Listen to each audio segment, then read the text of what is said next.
He laughed really early. That was really fun. He was able to laugh at a normal phase. That was something that he did very easily, and he was just so cheerful.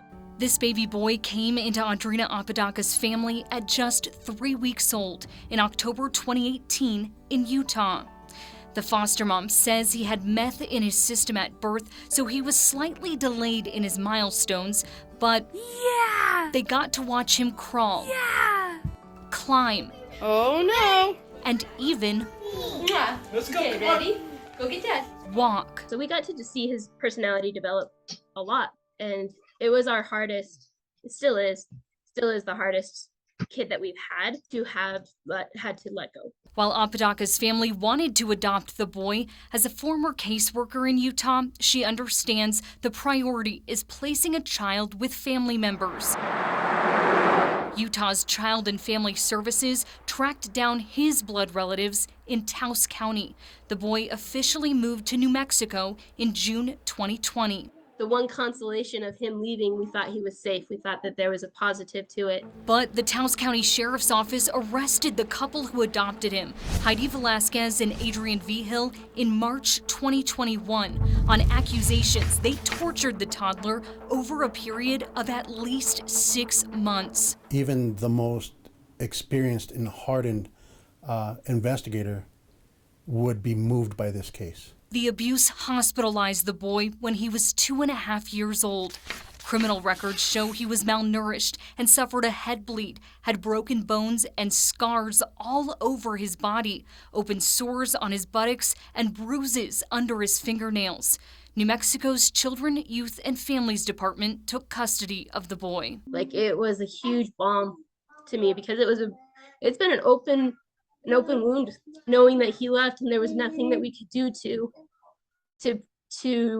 have prevented it. The couple isn't expected to go to trial until April, but we obtained documents from a source showing CYFD already let the boy's adoptive parents, the people charged with abusing and torturing him, spend unsupervised time with him. And the state agency is allowing the parents to keep the boy overnight for a weekend.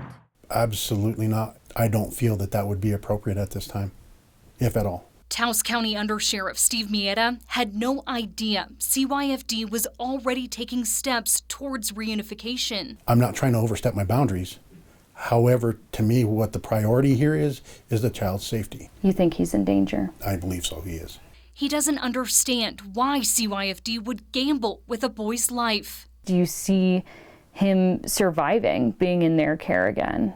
I see a chance that I'm not willing to take. Court records show the two have actually been allowed to have contact with the boy since a month after they were criminally charged. But I'm told visits didn't start until this year. Judge Emilio Chavez let CYFD make that call, saying as long as it's, quote, therapeutic and recommended by CYFD, the court has no issue.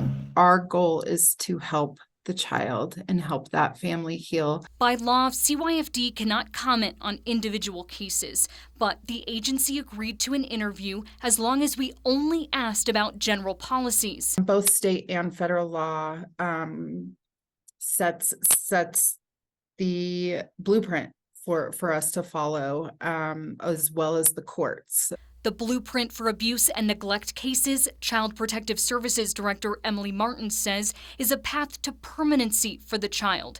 In the majority of cases, that's reunifying the child with their accused abusers. Martin confirms that process does play out simultaneously with the criminal case.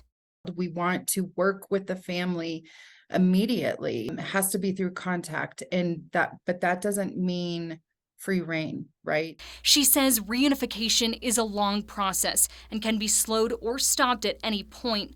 Martin wouldn't answer if it can be completed before the criminal case is closed, but did share how the accused can earn unsupervised time with the child. It's based on the behavioral changes that are seen not only by CYFD, but the mental health, behavioral health professionals and the court. But despite changed behavior, they still have to answer for their alleged crimes.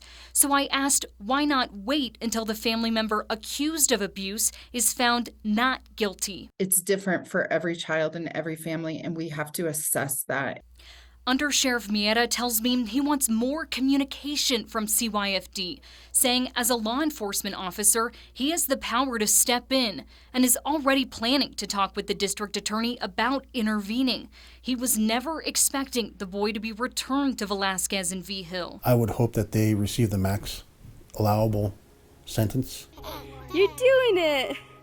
Yeah, big boy! He deserves better. He is a wonderful little boy who is so bright and has so many opportunities. Ann Perrette, KRQE investigates.